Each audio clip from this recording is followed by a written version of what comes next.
Run fmc.exe Foundation Mail Client Test Mode Only. Checkbox. You have 1. New message. You have 5,739 old messages. Read message new. Reading all new messages. 1. New message found. From the administrator. 205 primary reroute address. CC Senior Staff primary reroute address. Date field empty. Subject now cracks a noble heart. Content. Over my many years as administrator of the Foundation, I have found the job progressively less taxing. My responsibilities grew at first, but with my institution of the O5 Council, my job was functionally reduced to an optional veto on high-level votes. I have not used my veto power in the history of the Foundation. This speaks volumes of the competence of the elected personnel. As I have grown older, my ability to continue my duties to the Foundation as a whole has drastically deteriorated. My position does not continue to have any significance, or indeed relevance, to this organization. As such, effective immediately, I am stepping down from my role, with an incumbent to take my place. This will likely change nothing of your day-to-day operations, and I hope you will continue on with your work as normal. Friends and colleagues, I leave the fate of the world in your capable hands.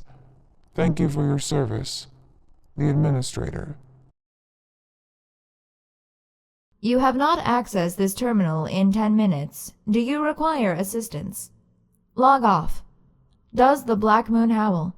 Log off override base command 1-0001. Good night, sweet prince, and flights of angels sing thee to thy rest. Jeremy was a corgi of simple tastes. After having been gloriously liberated from his previous owner, Her Royal Majesty Queen Elizabeth II, Jeremy's job had been to collect the mail.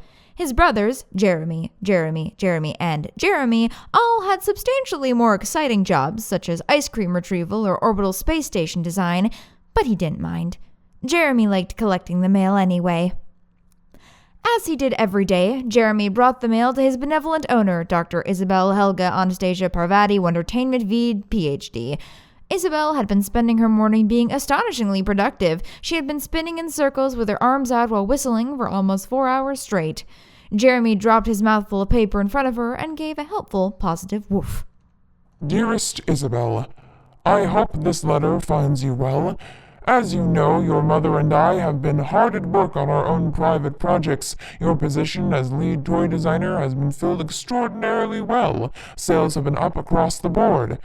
Unfortunately, I have found myself particularly predisposed by current arrangements, that being the event of my demise. Don't be sad about this. I was getting rather bored anyway. Out with the old, in with the new. That being said, I will no longer be keeping the position of key creative director and big boss man, again, because I am dead. Hence, I am elevating you to the position of key creative director and big boss lady. Congratulations. I trust you will live up to the role as only my daughter can. I have always been proud of you. Dr. Reginald Filbert Lionel Archibald Westinghouse Wondertainment III, MD, PhD, DDS, Esquire. P.S. Your mother sends her best regards. Jeremy looked at his owner expectantly, anticipating a pat on the head for expedience and a job well done. Isabel sat on the floor and read the letter, her grin slowly turning to a look of deep and profound confusion, then unspeakable sadness, with tears dripping down her cheeks. Then excitement and elation. She reached over to Jeremy, flipped him upside down, and rubbed his belly as he rolled around in bliss. Tears continued to stream down her face as she laughed happily. She shouted out towards the corridor, Jeremy, I need some celebratory ice cream, stat! Isabel turned to the large, mustachioed painting of her father on the wall, wiping the tear from her cheeks. Bye, Dad. Lars Calorant, the dean of Alexilova University's interpretive dance department, was returning to his office after a delicious breakfast of cheese that tasted like celery. Upon arrival, he noticed a small letter slipped halfway underneath his door. Lars leaned down and picked it up. The red wax seal still warm to the touch. He tore it open with his fingers and slipped the letter out into his hands. The cursive was curly to an almost unreadable degree, but Lars was able to make out the meaning behind the words. To my colleagues, I regret to inform you that, effective this morning, I am tendering my resignation as Chancellor of Isabella University. As many of you know, I have been serving as Chancellor in absentia more and more as of late. With the event of my death last night, I am left with two options: resign or serve in absentia indefinitely. Seeing as my time will now be heavily invested in no longer existing, my resignation is the more responsible path. In accordance with official university policy, my successor will be elected this afternoon by popular vote. Please act responsibly until that time.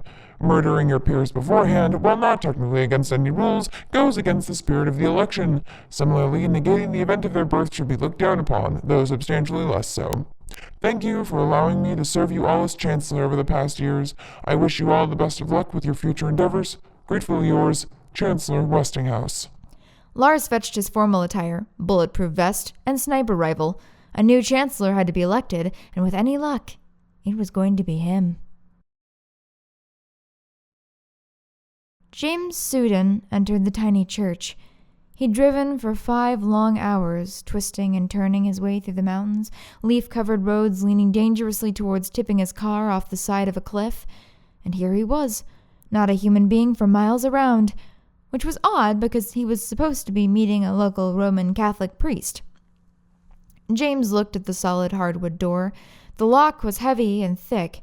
James pulled out a pick gun and had it open within seconds. The church was clearly long abandoned. Dust covered the rotting wooden seats. Every step James took on the stone floor echoed as though he were in a much larger space. He walked towards the stand at the front, then noticed a clean white envelope sitting on it, tied shut with thick red ribbon. James pulled the bow apart, opened the envelope, and began to read the letter inside. Mr. Suden, well done on finding your way here. I apologize for the remote location, but it was necessary to isolate you. I have selected you to be my successor in the field of religious artifact research. Congratulations. Should you not desire this job, feel free to report this location to your superiors. I imagine they would reward you well, destroying decades of my notes and research in the process. But of course, then you wouldn't be able to look at my collection for yourself, and I think we can both agree you wouldn't do that. James, you're one of the few people who asks the right questions of the right people. Unfortunately, the wrong people have taken notice. You need to go to ground, and trust me, there is nowhere safer than here. Should you wish to continue, enter the confession booth and loudly proclaim, "I am free of sin." You will know what to do from there. Yours in the Lord, Reverend Lionel Filbert. James read the page curiously. He looked up and noticed the small confession booth to the side. He walked to it and opened the door. James then pulled out various tools, scraping samples from the side of the box, the ground, the dust between the stones, and investigated them avidly. Satisfied, he entered, sitting huddled inside the box. He reread the letter, reassured himself, then shouted the words to the booth's empty other side. "I am free from sin." Eric Burke walked into his office. With the unannounced disappearance of the previous acting director of the Global Occult Coalition, it was necessary to elect a temporary stand-in. Burke had been moved up 2 levels of hierarchy, since all of the predecessor's immediate juniors had turned down the temporary position, preferring to maintain control over their various departments. Burke had leapt at the opportunity, applied, and after a single day, he was given the job. He considered it unusual, but considering the way that the GOC operated, it was well within his weirdness parameters. He was shown to his temporary office by a secretary, who soon left the room to fetch him a cup of coffee. Burke noticed a folded sheet of paper on the top of the desk. He unfolded it and began to read. To my successor. You will likely believe you have been elected as a temporary substitute. However, my notice of resignation can be found in the top drawer of this desk. Let me be the first to congratulate you. Consider yourself the new acting director. You have been briefed by others on what the role entails, standard administrative tasks, and so forth. I trust that they have done their job, and that now you will do yours. However, there is one matter which they have not been briefed on. Do not inform anyone of what I am about to tell you. You will likely never meet your immediate superior, Madame Alfine. Without going into details, you should not want to. You will likely receive weekly letters from Madame Alfine. Without going into details, you should not open these. Burn them immediately upon receipt. Do not open them. Do not tell anyone you are doing this. If anyone asks, all of your actions are in accordance with her dictation. Do not seek out Madame L. Fine. I trust you have been a member of this organization long enough to understand that some orders should not be questioned. This is one such order. Please dispose of this letter as expediently, untraceably, and permanently as possible. I wish you the best of luck with your new position. Sergeant Reginald Ulysses Law, Acting Director, United Nations Global Occult Coalition. The secretary entered the room with a tall mug of dark brown coffee, placed it on Burke's no longer temporary desk, then left. Burke tore the paper to shreds as soon as she left the room, threw them into his coffee, stirred them twice with his finger, and downed the hot beverage in 3 gulps. Nothing's properly disposed of until it's been through a digestive system, he thought. Bayou Dashwood heard a letter slide through the slot of her door. She had thought that the snow outside would have postponed the mail.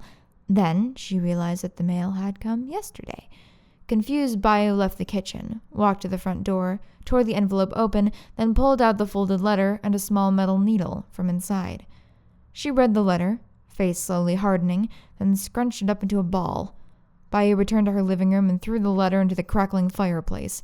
She slouched into a large armchair, fire warming her feet, as the edges of the paper glowed, then turned black and crumbled into ashes. To the recipient of this letter, I apologize in advance. This was sent by an automated system. I don't know you, and you don't know me. Welcome to the Chaos Insurgency. You're the boss now. You might be thinking, how the hell did I get this job? I didn't apply for it. You almost certainly hate the insurgency as much as I do. That's why I became the boss, to rein them in. I sabotaged them from the top down for years. They never noticed. There are people in this world who are completely, profoundly selfish. Some of these people are in the position to do serious harm to society at large. The insurgency is a collection of the worst people with the greatest potential. You have likely been directly affected by the actions of the insurgency. You likely have done research of your own to oppose them. You almost certainly wish to abolish them from existence, but it is vital you do not shatter the insurgency apart. The key purpose of the insurgency is keeping these people unified and controlled. Further reductions into factions could result in a war that could tear the world apart. The insurgency requires a leader who can continue its stagnation as best as possible in a covert manner. My system has chosen you. If you consent to this, please insert the enclosed needle into your left eye. You will understand more afterwards. It won't hurt, I promise.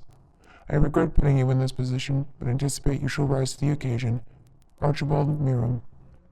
Bayou looked at the needle in her right hand. It sounded like nonsense, but she could feel something inside of the point calling out to her. She held her left eyelids apart with her left hand, moved the needle to the surface of her eyeball, and thrust it deep into her pupil. Bayou clenched her jaw. It was not painless, but it was worth it. The Mana Charitable Foundation received an anonymous $5 million donation. Marshall, Carter, and Dark discovered $5 million had disappeared from their coffers. The janitor noticed a buzzing in its pocket as it escaped from the chaos far below. Sender, Critic Reboot number 662-639-4663. SMS content, hard drive 16. File, infohazard_images_492.7z. The instructions are in there. You will know what to do. I love you. Thank you, and farewell. The janitor did not read the message until the following morning. Ruiz Deschamps woke up staring at an intriguing installation piece. The piece itself was composed of several hundred mobile phones, all taped speaker to microphone in a long, snake-like weave. Blah. Ruiz wasn't quite sure when he had gone to sleep. After the critic had died, he'd felt somewhat detached. He felt cheated of his prize. Ruiz groggily slapped himself in the face, trying to rouse some semblance of coherence within his noggin. It wasn't working. Ruiz walked past the reception, out the door, 3 doors down the street, entered his favorite coffee shop, and asked for a double-strength espresso, which he then used to down his daily caffeine pills, multivitamins, and antidepressants. And then, Ruiz finally woke up. Then he remembered that there was a dead body still sitting in the middle of his exhibition room. "Shit! Carol! Hold on to this!" Ruiz placed his coffee into the hand of the confounded barista, sprinted back to Wowie, and took a look at the body that was once nobody. At least it had been a clean shot. Were it not for the circular hole in the center of his forehead, or the dried blood that had run down his cheeks, or the teeth that had broken from the sudden impact, or the smell of his body beginning to decompose, or his extremely disheveled suit, with his customary gray fedora also punctured, dropped beside the seat with burn marks and blood on this point of impact, you could almost think he was still alive. Ruiz threw a blanket over him and started walking back to the coffee shop.